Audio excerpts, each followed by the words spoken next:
Hi అండి. అందరూ బాగున్నారా? Welcome to my channel. నేను మీ సువర్ణ. ఇది వందే భారత్ ఎక్స్‌ప్రెస్ అండి. ఇది అంతా కూడా అడ్వాన్స్డ్ ఫీచర్స్‌తో ఉంటది. ఇది మంచిగా హైజీనిక్‌గా ఉంటది. చాలా బావుంటదండి. సింగిల్ ఉమెన్ కూడా హ్యాపీగా జర్నీ చేసేయొచ్చు. చిన్న అంటే యంగ్‌స్టర్స్ కూడా ఆడపిల్లలైతే ఈజీగా చక్కగా జర్నీ చేసే సెక్యూరిటీ లెవెల్స్ బావుంటాయండి. మన సీట్‌లకి వేరే వాళ్ళొచ్చి మనల్ని కాల్చి తినేయరు. నెక్స్ట్ ఈ సంచితో నాకు ఈరోజు ఒక అద్భుతమైన ఇన్సిడెంట్ జరిగిందండి. అది మీకు ఎక్స్‌ప్లెయిన్ చేస్తాను. నన్ను దిగపెట్టడానికి వచ్చిన వాళ్ళు నాకు వీడియో తీశారు. నెక్స్ట్ ఇదంతా కూడా బావుంటుందండి. ఇది 3 సీటర్ అనమాట. 6 సీట్స్ ఉంటాయన్నమాట.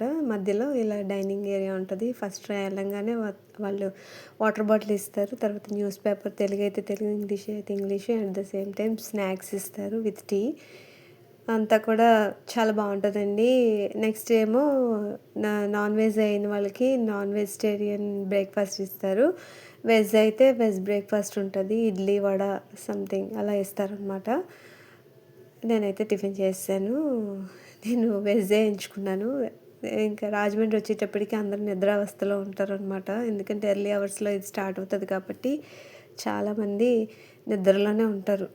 డెస్టినేషన్ వచ్చే వరకు. ఇదేమో గోదావరి బ్రిడ్జ్ మనకి ఎంత చూసినా దీని అందం తరగనిది. మనకి ఎప్పుడు ఇష్టపడుతూనే ఉంటదనమాట. నేను ఎన్ని సార్లు జర్నీ చేసినా దీన్ని చాలా వెళ్ళేటప్పుడు, వచ్చేటప్పుడు 2 సార్లు కూడా చాలా హ్యాపీగా ఎంజాయ్ చేస్తూ చూస్తాను. వీడియో తీస్తాను కూడానండి. చేపలు పట్టేవాళ్ళు ఆల్రెడీ ఎవరి పనులు ఆళ్ళు బోట్స్‌లో ఉండి చేసుకుంటున్నారు. చేపలు పట్టుకుంటున్నారు. నెక్స్ట్ నేను ఒక ఇన్సిడెంట్ గురించి చెప్పాను కదా! నేను వెళ్ళిన దగ్గర ఏంటంటే నేను నడుచుకుంటూ వెళ్తూ ఉంటే సడెన్‌గా ఒక అబ్బాయి వచ్చి నా చేతిలోని బ్యాగ్ ఇవ్వండి ఆంటీ నేను పట్టుకుంటాను అని చెప్పేసి అంటే నేను అసలు చాలా షాక్ అయిపోయానండి అసలు. ఎందుకంటే ఒక స్ట్రేంజర్ అలాగా మనకి హెల్ప్ చేస్తారని నేను అసలు అనుకోలేదు. స్ట్రేంజర్స్‌కి హెల్ప్ చేయడం కొంచెం తక్కువ కదా! చాలా వరకు. ఆ అబ్బాయితో పాటు ఇంకొక అమ్మాయి, ఇంకొక అబ్బాయి అలా చాలామంది ఉన్నారు. నేనైతే నాకు హెల్ప్ చేసింది నా యూట్యూబ్ ఏంటంటే అడ్వాన్స్డ్ ఫీచర్స్ కూడా ఎనేబుల్ అయిపోయింది. అన్నీ కూడా రెడీ అయిపోయాయి. కానీ subscribers లేరనమాట.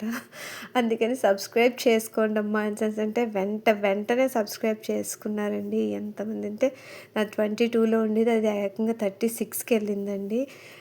Thank you to all my subscribers అండి. చాలా చాలా హ్యాపీగా అనిపించింది నాకు. 1 డేలో అన్ని సబ్స్క్రైబ్స్ అయ్యాయండి.